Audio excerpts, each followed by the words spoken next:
What's the meaning of civil rights movement?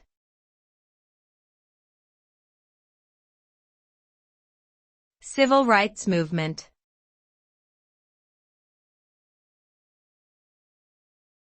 Civil rights movement.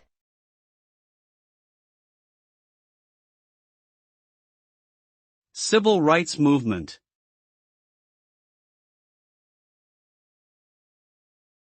Civil rights movement.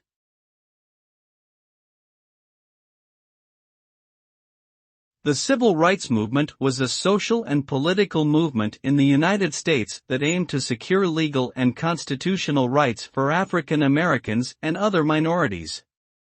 The movement spanned from the mid-1950s to the late 1960s and was characterized by nonviolent protests, marches, and boycotts.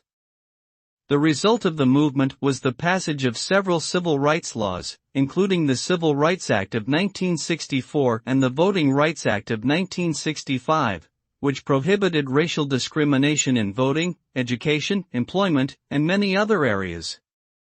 The movement also helped to bring about greater social and political equality for African Americans in the U.S.